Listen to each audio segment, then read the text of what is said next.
Na san kuna da labarin cewa Nijar ta zama ƙasa ta farko a duniya da ta shelanta mayar da harshen Hausa a matsayin harshen ƙasa.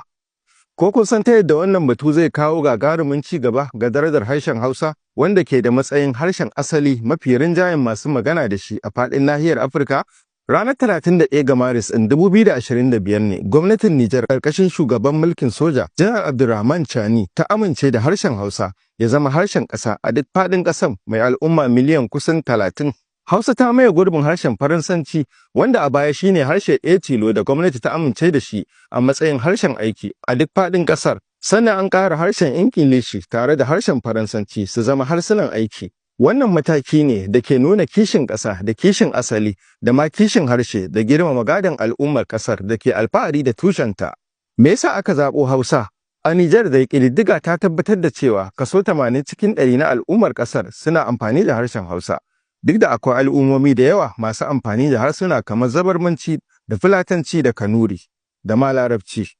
Sai dai duk da kaɗaitar zaman Faransanci a matsayin harshen hukuma a baya, ƙasa da kashi 20 na al'ummar Nijar ne ke magana da shi. A makonnin baya, Nijar da Mali da Burkina Faso sun shelanta ficewa daga ƙungiyar ƙasashe masu amfani da harshen Faransanci, wato Organisation International de la Francophone, wato OIF.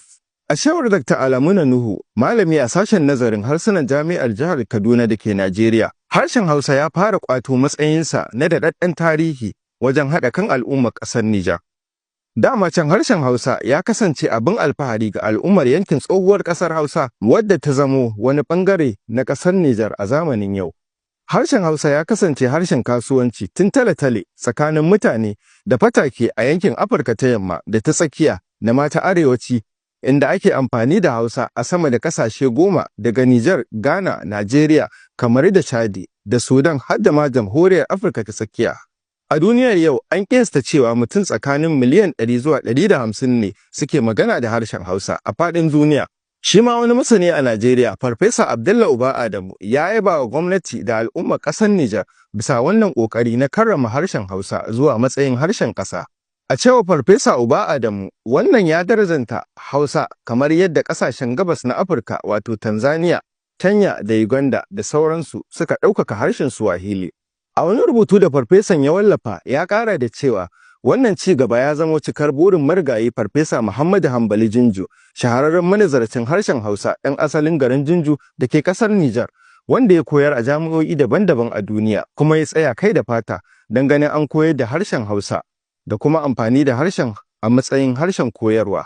Tun a shekarar 1990, Farfesa Hambali Jinju ya yi kira kan a ɗaukaka martabar harshen Hausa, inda ya rubuta cewa wajibi ne jamhuriyar Nijar da tarayyar Najeriya su himmatu da gaske wajen ɗaga matsayin Hausa zuwa matsayin harshen ƙasa, kuma na mulki da ma koyarwa.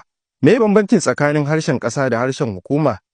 A cewar Dr. Alamuna Nuhu, harshen ƙasa shine harshen da ke da alaƙar gargajiya da al'ummar ƙasa saboda kasancewarsa mafi rinjaye da kuma alaƙarsa da tarihin mutanen ƙasar. Shi kuma harshen hukuma shine harshen aiki a hukumance, ko da kuwa ba shi da asali a ƙasar, kamar dai yadda ake ganin yawancin ƙasashen da aka yi wa mulkin mallaka a tarihi, waɗanda aka tilasta musu amfani da harsuna kamar Ingilishi da Faransanci.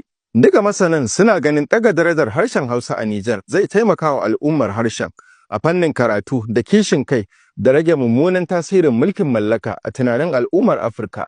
A yanzu dai za a iya cewa ana kyautata fatan ganin nan gaba harshen Hausa ya samu ƙarin daraja zuwa harshen aiki da koyarwa a ƙasar Nijar, wataƙila ma har da wasu ƙasashen masu amfani da harshen na Hausa.